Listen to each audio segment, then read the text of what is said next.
अन्नदाता, पग पग पर है संग तुम्हारे अन्नदाता। लहू किसानों का बन के पसीना सींचता है धरती का सीना। मेहनत का तेरी हक दिलवाने, नई तकनीक नई खोज बताने। पशुधन को गुणवान बनाना, पौध सुरक्षा को सिखलाना, खेती के सब गुर समझाने, भारत का सरताज बनाने। आठों पहर है संग तुम्हारे अन्नदाता, अन्नदाता। नमस्कार, मैं शालिनी आप सभी दर्शकों का अन्नदाता कार्यक्रम में स्वागत करती हूं। हर रोज की तरह कार्यक्रम में हम फिर से लेकर के आए हैं खेतीबाड़ी से जुड़ी हुई बहुत सी लाभकारी जानकारियां। तो चलिए सबसे पहले देखते हैं कि क्या है विशेष आज के कार्यक्रम में। अन्नदाता के सफलतम 14 सालों के सफर पर विशेष प्रस्तुति। ग्राफ्टेड बैंगन की खेती से ली लाखों की आय, एक सफल किसान का अनुभव। मौसम रिपोर्ट के आधार पर किसानों को साप्ताहिक कृषि सलाह।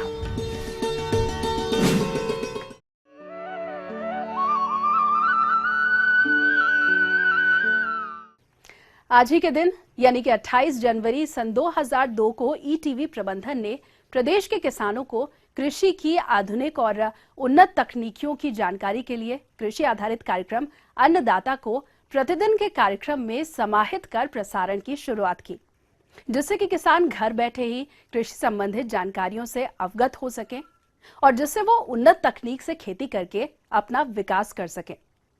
इस उद्देश्य और भावना के साथ ईटीवी प्रबंधन ने अन्नदाता कार्यक्रम की शुरुआत की थी। इसी उद्देश्य को पाने में हम काफी हद तक सफल भी रहे हैं। इसी के परिणाम स्वरूप आपका अपना कार्यक्रम और उसके प्रति रुचि, साथ ही स्नेह के बलबूते पर ही अन्नदाता ने 14 सालों का सफर बड़ी ही सफलतापूर्वक पूरा किया है। ईटीवी के अन्नदाता कार्यक्रम के माध्यम से बीते 14 साल में खेती की नई नई कृषि तकनीकों के साथ साथ कृषि से व्यवसायों के प्रति किसानों को जागरूक करने में अहम भूमिका भी निभाई है। और इसी संदर्भ में जब हमने केंद्रीय कृषि मंत्री राधा मोहन सिंह से जानना चाहा कि किसानों के विकास में अन्नदाता कार्यक्रम कितना उपयोगी है और इस कार्यक्रम की 14वीं वर्षगांठ पर आपके विचार क्या हैं, तो उन्होंने क्या कुछ कहा, ये आपको सुनाते हैं। 14 वर्षों से जो अन्नदाता कार्यक्रम के माध्यम से ईटीवी किसानों की सेवा कर रहा है, ये सराहनीय है और मैं इस कार्यक्रम के मंगलमय भविष्य की कामना करता हूँ। देखिए, अन्नदाता कार्यक्रम जो ईटीवी का है, निश्चित रूप से देश के करोड़ों किसानों का मार्गदर्शन करता है, अच्छा संदेश जाता है, उनके अंदर जागरूकता होता है और कृषि के प्रति आकर्षण बढ़ाने में अन्नदाता कार्यक्रम की एक बड़ी भूमिका दिखाई पड़ती है। और चलिए अब जानते हैं प्रदेश के कृषि मंत्री से कि अन्नदाता कार्यक्रम के बारे में उनके क्या विचार हैं। देखिए, जब से ईटीवी ने अन्नदाता कार्यक्रम को पूरे देश में किसानों तक आम जनमानस तक पहुँचाया है, किसी चैनल के लिए 14 वर्ष तक एक महत्वपूर्ण विषय है।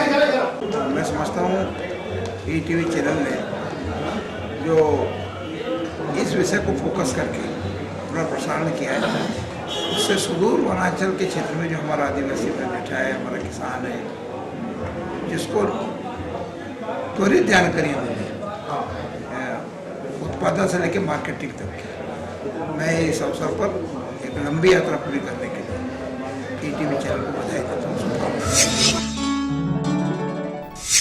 ईटीवी के द्वारा आयोजित अन्नदाता कार्यक्रम, जिसके माध्यम से पूरे प्रदेश में किसानों की समस्याएं और किसानों को अच्छा उत्पादन कैसे लेना है, उसके लिए कार्यक्रम दिखाया जाता है। उसके 14 साल पूरा होने पर मेरी शुभकामनाएं और बधाई है और मैं चाहूँगा कि उस कार्यक्रम को और अपग्रेड कर कर किसानों को नई नई तकनीकियों के बारे में और सरकार की नई योजनाओं के बारे में भी जानकारी मिले। इसी प्रकार के लिए मेरी शुभकामनाएं और बधाई। 14वीं वर्षगांठ पर प्रदेश के कृषि विश्वविद्यालय के कुलपतियों ने अन्नदाता कार्यक्रम की सराहना कुछ इस प्रकार से की। मैं आज ईटीवी को मुबारकबाद देना चाहूँगा कि अन्नदाता जैसे प्रोग्राम जिसने कृषि और किसानों के लिए इतना सब किया है, उसके 14 साल पूरे हो रहे हैं।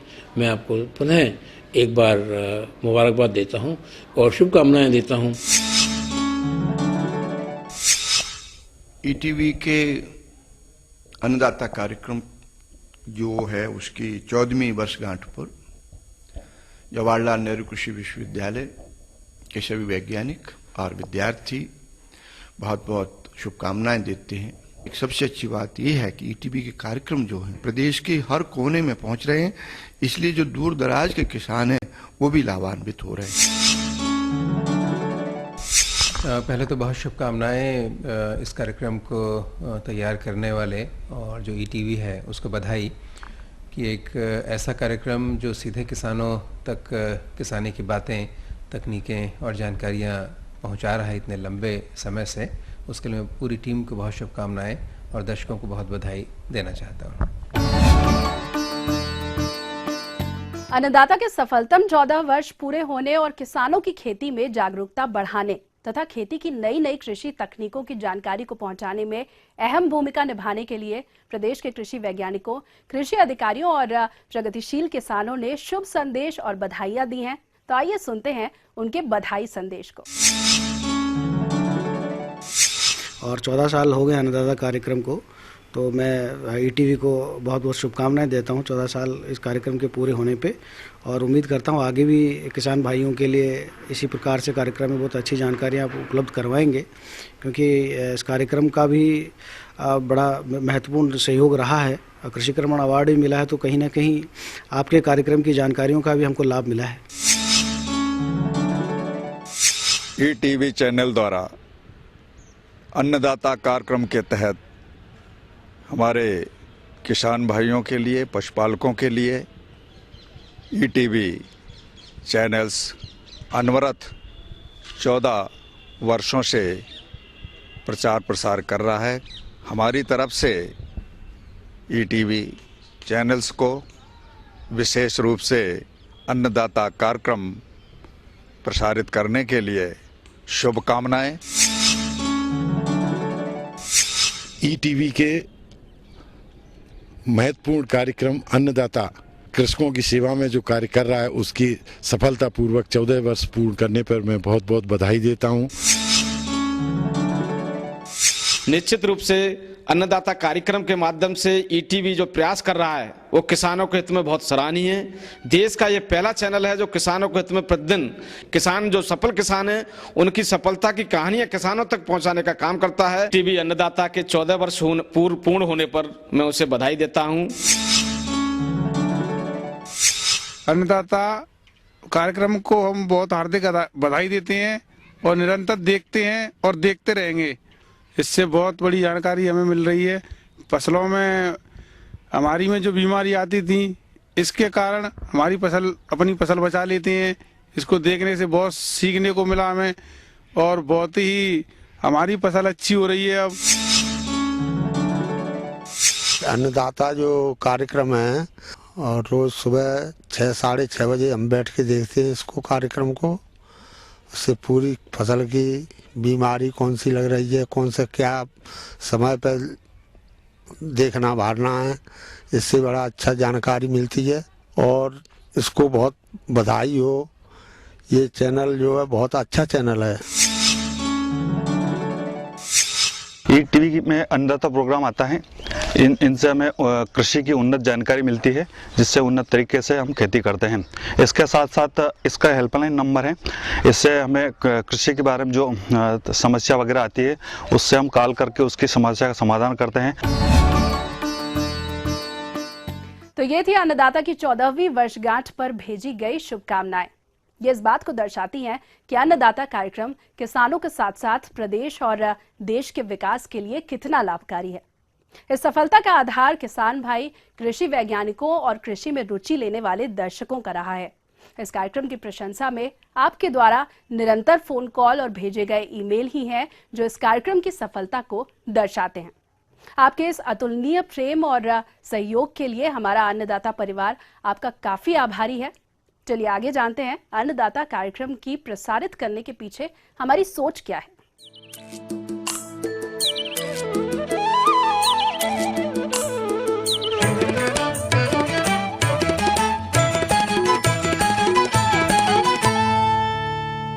हमारे देश की 70% जनसंख्या कृषि एवं कृषि आधारित सहव्यवसायों से होने वाली आय पर निर्भर है।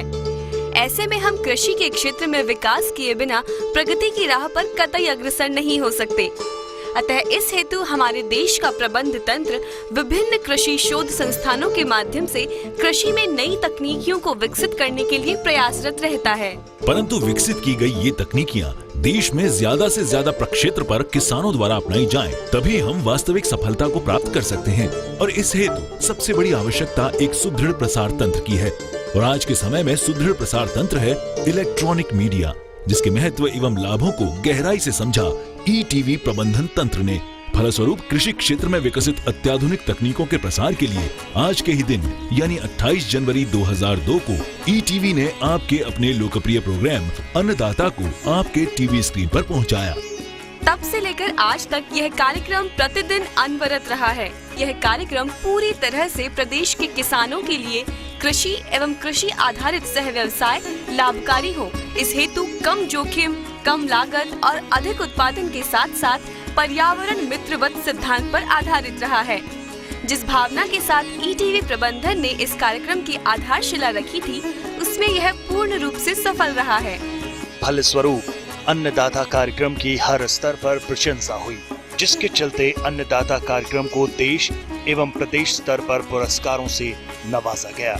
और इस वर्ष प्रधानमंत्री नरेंद्र मोदी जी ने पटना में आयोजित भारतीय कृषि अनुसंधान परिषद के 87वें स्थापना दिवस पर अन्नदाता को देश में इलेक्ट्रॉनिक मीडिया के माध्यम से कृषि तकनीकों के प्रचार प्रसार में महत्वपूर्ण भूमिका निभाने के लिए अन्नदाता के सीनियर प्रोड्यूसर जेपी सिंह को कृषि अनुसंधान और विकास में पत्रकारिता के लिए देश का प्रतिष्ठित चौधरी चरण सिंह पुरस्कार से सम्मानित किया। और इसका सारा श्रेय कृषि नीति निर्धारकों, कृषि वैज्ञानिकों एवं प्रगतिशील किसानों, ईटीवी अन्नदाता के किसान भाइयों एवं दर्शकों को जाता है। इस अतुलनीय सहयोग के लिए अन्नदाता परिवार आप सभी का बहुत आभारी है।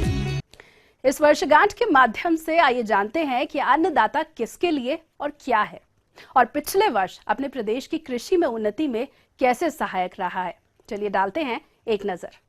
इस कार्यक्रम में ईटीवी अन्नदाता अपने दर्शकों को प्रतिदिन कृषि, फल फूल, सब्जियां, पशुपालन, पशुधन, कुक्कुट पालन, मत्स्य पालन, मधुमक्खी पालन, रेशम उत्पादन, मशरूम उत्पादन, कृषि वानिकी, आधुनिक कृषि यंत्र इत्यादि विषयों पर 4 से 5 तकनीकी ज्ञानवर्धक रोचक कहानियां सुबह 6:30 बजे से 7 बजे के बीच प्रस्तुत करता है।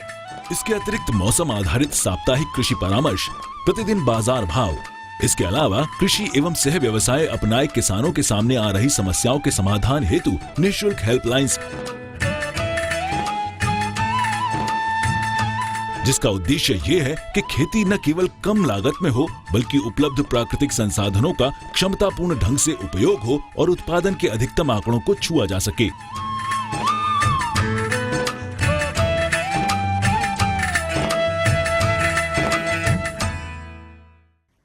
हमारे द्वारा बताई गई उपलब्धियों में प्रदेश के कृषि वैज्ञानिकों, कृषि विशेषज्ञों, कृषि अधिकारियों और प्रगतिशील किसानों का काफी सराहनीय योगदान रहा है, जो कि बधाई के पात्र भी हैं। किसानों की समस्या का समाधान ही हमारी संतुष्टि है, क्योंकि अन्नदाता है किसानों के लिए, और हम उनकी इस यात्रा को आगे भी जारी रखेंगे, क्योंकि किसान से ही भारत है।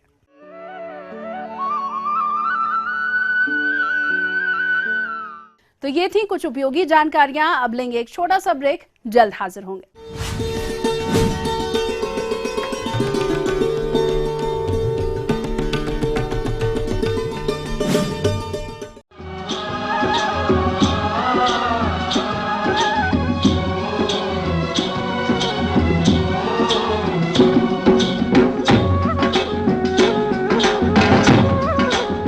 ब्रेक के बाद एक बार फिर से आप सभी दर्शकों का अन्नदाता कार्यक्रम में स्वागत है।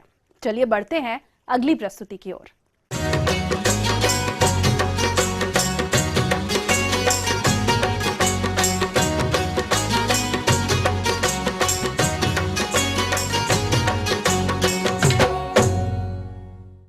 बैगन की खेती हमारे राज्य में बहुत से किसान करते हैं और इससे अच्छी आमदनी भी प्राप्त करते हैं।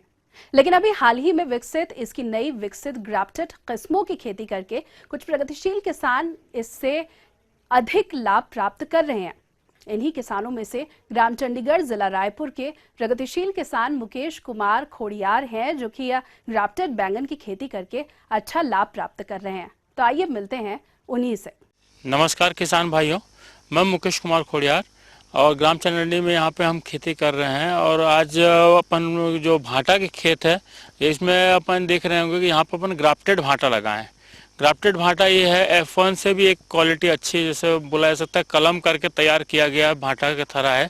इसमें कलम करने से बेनिफिट ये होता है कि F1 से भी 2.5 से 3 गुना प्रोडक्शन और ज़्यादा आता है इसमें। और इसके अंदर मैं लगाने में ये कहना चाहूँगा कि खेत की जुताई अच्छी रहनी चाहिए और उसमें 2 ट्राली अच्छा पचा हुआ गोबर खाद डालना चाहिए। साथ में इसमें जब अपन रासायनिक खाद है उसके बारे में बोलना चाहूँगा कि 50 किलो DAP, 15 किलो पोटाश सफ़ेद वाला, और साथ ही साथ इसके अंदर में अपन जो यूरिया है उसको नहीं डालेंगे अभी, क्योंकि भाटा का झाड़ में यदि अपन यूरिया शुरू से दे देंगे तो क्या होता है कि झाड़ भगना चालू हो जाता है, इसलिए यूरिया शुरुआत में नहीं देंगे। 5 किलो न्यूट्रोविन एस जो आता है उसको डालेंगे। उससे क्या होगा कि न्यूट्रोविन एस या हाइजिंक दोनों में से कोई भी एक 5 किलो डालना है इसके अंदर में। उसके बाद इसको डालने के बाद में इसमें मेड़ बना लें। मेड़ बनाने के बाद में ड्रिप पाइपलाइन बिछा लें, और ड्रिप पाइपलाइन हमेशा पहले चेक कर लेनी चाहिए ताकि हमारी ड्रिप पाइपलाइन यदि कहीं पे चौक है तो उसको क्लियर कर लें और सभी जगह में पानी एक समान गिरे, उसकी ढाल को देख लें। साथ ही साथ इसके अंदर में पहले से ही अपन क्लोरोकान्फिडोर चला देंगे, और क्लोरोकान्फिडोर हमेशा शाम के समय चलाना चाहिए। उससे ये होगा कि हमारे कीट जो हमारी फसल को ख़राब करते हैं जो वो कीट आसानी से उससे क्लोरोकान्फिडोर से मर जाते हैं। अब किसान भाइयों को तो मैं ये कहना चाहूँगा कि जैसे हमारा ग्राफ्टेड भाटा है, अभी जो है हमने परचेस किया है, इसको 8 रुपये नग के हिसाब से एक पौधा तैयार करके देते हैं उन लोगों नर्सरी वाले, उसको हमने परचेस किया था 8 रुपये नग के हिसाब से। इसकी जो डिस्टेंस है वो 5.5 फीट बाई 3 फीट में लगाना है एक एक पौधा, और एक एक पौधा लगाने से क्या होगा कि इसका डिस्टेंस बढ़ने के कारण इसमें पौधे की संख्या कम हो जाएगी। लगभग 3000 पौधा एक एकड़ में लगता ही है। और उसके बाद जब हम रोपाई करते हैं, रोपाई करने के बाद में इसमें हमें ये विशेष ध्यान देना ये है कि जंगली जो भाटा इसके अंदर में नीचे ग्राफ्टेड भाटा के नीचे में जो भाटा के निकलते हैं वो जंगली रहते हैं, तो उसको समय समय पर छटिंग करते रहना चाहिए। उससे ये होगा कि जंगली भाटा जो हमारा है वो भटई बोलते हैं, भटई आगे ना बढ़े, और हमारा जो 212 जो वैरायटी F1 वैरायटी को ग्राफ्टेड करके लगाया गया उस भाटे को झाड़ हमारा अच्छा वृद्धि करे। अच्छा वृद्धि करेगा तो स्वाभाविक बात है हम उसमें से अच्छा प्रोडक्शन ले सकते हैं। और साथ में हमारा जो खाद है वो खाद संतुलित मात्रा में रोज के प्रमाण, जैसे इंसान को रोज भोजन लगता है उसी प्रकार से पौधों को भी मतलब रोज भोजन लगता है, तो रोज उसमें रासायनिक खाद ड्रिप के माध्यम से, टपक पद्धति के माध्यम से रोज दें ताकि हमारी फसल को रोज खाना मिले और रोज उसमें से अच्छा प्रोडक्शन हम ले सकें। साथ ही साथ इसमें मल्चिंग जरूर करना चाहिए। मल्चिंग करने से ये होता है कि वहाँ जड़ के पास में जो खरपतवार है वो खरपतवार नहीं उग पाती। आज हम जितना खाद दे रहे हैं, जितना पानी दे रहे हैं, उस पानी और उस खाद से वो झाड़ को पूरी ताकत मिलती है और अच्छा झाड़ हमारा तैयार हो सकता है। और साथ साथ उसमें निंदाई का खर्चा हमारा बच जाता है, इलेक्ट्रिसिटी बचती है, और कम खाद में अच्छी फसल हम मल्चिंग के माध्यम से ले सकते हैं। और हमारा जल निकास के बारे में ये कहना चाहूँगा कि जल निकास हमारी बरसात के दिनों में चूँकि ये प्रोडक्शन देती है ज़्यादा, और उसी टाइम से इसमें प्रोडक्शन चालू हो जाता है। और जैसे जैसे अधिक पानी गिरता है तो क्या होता है कि हमारे भाटा के झाड़ को मतलब गलन ना आए, इसलिए हम उसमें जो निकास नाली जो हमारी रहती है वो अच्छी गहरी रहनी चाहिए ताकि पूरा जल जो उसमें आसानी से बाहर निकल सके। और जब हमारा जल बाहर निकल जाएगा तो हमारे पेड़ पौधे स्वस्थ रहेंगे। और जैसे जैसे पौधा हमारा बड़ा होते जा रहा है तो हमें इसके अंदर में बीमारियों का भी विशेष ध्यान रखना पड़ता है। जैसे हमारे पे इसमें गलन की बीमारी तो नहीं आ रही है, इल्ली वगैरह तो नहीं आ रही है, थ्रिप्स या वाइट फ्लाई जैसे आ गई हैं, ये सब नहीं आ रही है। इसके लिए समय समय पे अलग अलग जैसे इल्ली के लिए इंटरपीड आ गया है, प्रोक्लेम आ गया है। इस प्रकार से अलग अलग बीमारियों के लिए अलग अलग दवाइयों का रेंज है हमारे पास में, और समय समय पे कृषि वैज्ञानिकों की मदद भी लेते रहता हूं, उनसे सलाह करते रहता हूं, उनके बताए अनुसार डोज भी इस्तेमाल करता हूं। इससे क्या होगा कि हमारी फसल जैसे ज़्यादा दवाई का उपयोग ना करके कम दवाइयों का उपयोग करके भी हम अच्छी फसल और अच्छी पैदावार ले सकते हैं। अभी तक मेरा जैसे 1.25 महीने में 300 मन का मैं उतारा इसमें ले चुका हूँ एकड़ का, और इस प्रकार से अभी तो पूरा साल भर ही इसको माल तोड़ना है मेरे को, तो उस हिसाब से मेरे को लग रहा है कि आसानी से जा सकता है ये 100 टन के आसपास इसका प्रोडक्शन। मैं तो यह कहूँगा जैसे जैसे अपन आधुनिक खेती करते जा रहे हैं और आज की समस्या को देखते हुए आप ग्राफ्टेड भाटा लगाएं, ताकि ग्राफ्टेड भाटा से अधिक आप लाभ कमा सकें। आगे और भी हैं कुछ रोचक जानकारियां, पर यहाँ पर रुकेंगे एक और ब्रेक के लिए, जल्द हाजिर होंगे।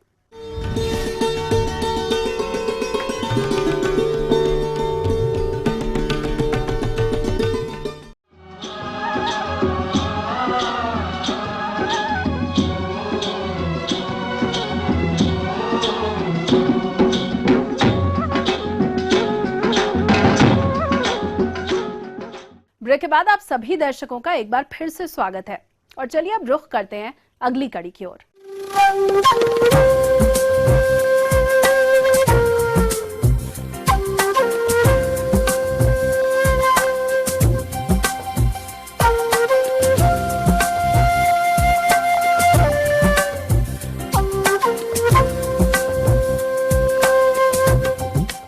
मौसम के अनुसार प्रबंधनों पर ही टिकी है आपकी खेती बाड़ी, इसीलिए मौसम पूर्वानुमान और उस पर आधारित साप्ताहिक कृषि सलाह इस प्रकार है।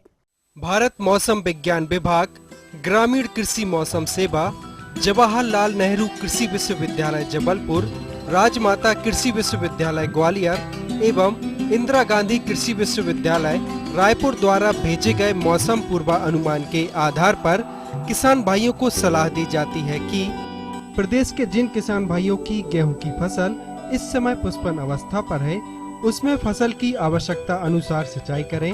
गेहूं एवं अन्य फसलों में दीमक एवं जड़ माहू के प्रकोप की संभावना है। इसके प्रकोप से पौधे में पीले चकत्ते पड़ने लगते हैं। इसकी रोकथाम के लिए सिंचाई जल के साथ क्लोरपायरिफास 20 EC 2 लीटर प्रति हेक्टेयर सिंचाई जल के साथ दें, या 2 लीटर क्लोरोपायरिफास 20 EC दवा 100 किलोग्राम रेत में मिलाकर प्रति हेक्टेयर की दर से भुरकाव करें तथा हल्की सिंचाई करें। आजकल गेहूं की फसल में आरवी बम, फौजी कीट, इल्ली द्वारा हानि पहुंचाए जाने की संभावना है। इसके नियंत्रण हेतु क्विनालफास 1 से 1.5 लीटर 500 से 600 लीटर पानी में घोलकर छिड़काव करें। चना की फसल साका फुटान एवं पुष्पन अवस्था पर है। इस समय खेत में मुआयना करते रहें तथा फसल में कटुआ एवं इल्लियों के प्रकोप की संभावना होते ही इनके नियंत्रण हेतु खेत में टी आकार की खूंटियां लगा दें। प्रति एकड़ लगभग 40 से 50 खूंटियां लगाएं, जिस पर पक्षी आकर बैठेंगे तथा इल्लियों को चुन चुनकर समाप्त कर देंगे।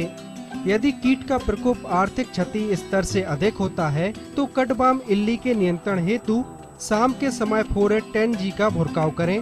चने के खेत में एडल्ट कीट के नियंत्रण के लिए फेरोमोन ट्रैप प्रति एकड़ 8 से 10 जगह उपयोग करें, जिससे फसलों में इल्लियों के प्रकोप को नियंत्रित किया जा सकता है। लगातार बादल युक्त मौसम रहने के कारण सब्जियों की पौध जो रोपी गई है अभी 15 से 25 दिन के आसपास है। मिर्च, बैगन एवं टमाटर की फसल में फल एवं तना छेदक कीट का प्रकोप की संभावना है। अतः इन कीटों के नियंत्रण हेतु ट्राइजोफास दवा 2 मिलीलीटर प्रति लीटर पानी में घोल बनाकर छिड़काव करें एवं प्याज, लहसुन एवं गोभी वर्गीय सब्जी में रस चूसक कीट जैसे माहू, थ्रिप्स आदि के नियंत्रण के लिए इमिडाक्लोरोपिड 1 मिलीलीटर प्रति 3 लीटर पानी में घोल बनाकर छिड़काव करें। आम के वृक्षों में कहीं कहीं फूल आ गया है। बादल युक्त मौसम रहने के कारण आम के बौर झड़ने की संभावना है। अतः आम के उत्पादन बढ़ाने एवं फूलों को झड़ने से रोकने के लिए मटर के आकार वाली अवस्था पर 100 ppm की दर से प्लोनोफेक्स दवा 1 मिलीलीटर प्रति 3 लीटर पानी में घोलकर छिड़काव करें। अगर पशुओं में टीकाकरण नहीं कराया है तब खुरपका मुहपका रोग का टीकाकरण नजदीकी पशु चिकित्सालय जाके अवश्य कराएं। दुधारू पशुओं के रखरखाव एवं खान पान पर विशेष ध्यान दें। अन्नदाता हेल्पलाइन निशुल्क फोन संपर्क सेवा के माध्यम से आपके द्वारा पूछी गई समस्याओं में से एक या फिर 2 महत्वपूर्ण समस्याओं को हम अपने कार्यक्रम में शामिल करते हैं और इसी के तहत आज की चयनित समस्या और उसका जवाब इस प्रकार है। अन्नदाता निशुल्क फोन संपर्क सेवा के माध्यम से पूछे गए प्रश्नों में से आज हमने जिस प्रश्न को कार्यक्रम में शामिल किया है उसे पूछा है ग्राम महाराजपुरा जिला जबलपुर के कृषक सुनील पटेल ने। यह भैंस की मुर्रा नस्ल के बारे में संपूर्ण जानकारी चाहते हैं। तो सुनील पटेल जी, आपकी जानकारी हेतु प्रस्तुत है कार्यक्रम का यह अंश। अधिक से अधिक दुग्ध उत्पादन प्राप्त करने के लिए हमारे देश में उन्नत महिषवंशीय पशुओं की जो नस्लें हैं उनके बारे में जानकारी देने के लिए उपस्थित हूँ। भैंसों की जो प्रमुख नस्लें हैं उनमें जो प्रमुख नस्ल है वह है मुर्रा नस्ल। यह मुर्रा नस्ल की जो भैंस है यह हरियाणा राज्य के रोहतक, जिंद, हिसार आदि जिलों में पाई जाती है। वहाँ से हमारे पशुपालक भाई इस भैंस को ला करके इन मुर्रा भैंसों का लालन पालन अच्छी तरह से कर रहे हैं। इस मुर्रा भैंस की जो विशेषता होती है वह यह होती है, यह काले रंग की होती है। इसके जो सींग होते हैं घुमावदार होते हैं और अंदर की ओर मुड़े हुए होते हैं। इनकी शारीरिक जो वजन होता है वो 400 से 500 किलोग्राम के बीच में होता है।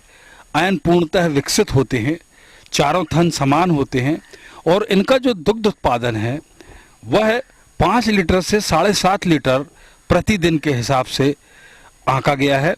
और यह भैंस की जो नस्ल है भारतवर्ष की सर्वोत्तम नस्ल मानी जाती है और इसे भारत का गौरव भी कहा जाता है भैंस के नस्लों के मामलों में। यही स्रोत हैं जिनसे हमारे पशुपालक भाई उन्नत नस्लों को प्राप्त कर सकते हैं।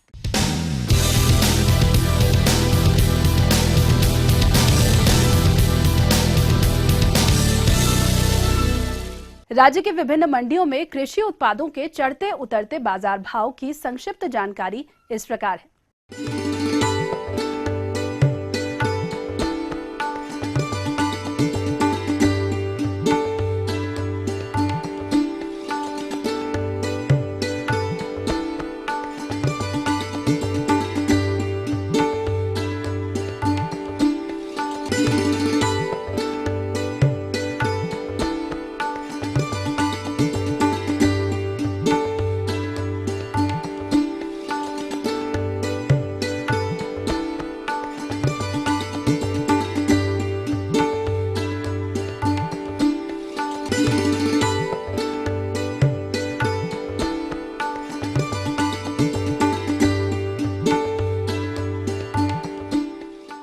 आइए अब देखते हैं कल दिखाए जाने वाले कार्यक्रम की मुख्य झलकियां। सरसों की फसल को क्षति पहुंचाने वाले कीट और रोगों का नियंत्रण। पशु आहार के लिए अजोला की उत्पादन तकनीक और इसकी उपयोगिता। हम ये उम्मीद करते हैं कि आज का कार्यक्रम आप सभी दर्शकों के लिए उपयोगी रहा होगा। किसान भाइयों, अन्नदाता आपकी सेवा के लिए संकल्परत है। कृषि संबंधित समस्या और सुझावों के लिए आप हमें इस पते पर संपर्क कर सकते हैं। प्रोड्यूसर अन्नदाता, ETV Madhya Pradesh Chhattisgarh, अमोजी film city Hyderabad 501512। साथ ही आप हमें ईमेल भी कर सकते हैं। हमारा ईमेल आईडी है annadatamp@etv.co.in। इसके अतिरिक्त आप हमें निःशुल्क हेल्पलाइन नंबर 180010845999 पर सोमवार से शनिवार सुबह 10 से शाम 4 बजे के बीच संपर्क कर सकते हैं। मैं पुनः आप सभी को अन्नदाता की पूरी टीम की ओर से अन्नदाता की 14वीं वर्षगांठ पर शुभकामनाएं देती हूँ। आप दीजिए मुझे इजाजत। कल फिर से इसी समय आपसे मुलाकात होगी कृषि संबंधित कुछ और महत्वपूर्ण जानकारियों के साथ। नमस्कार।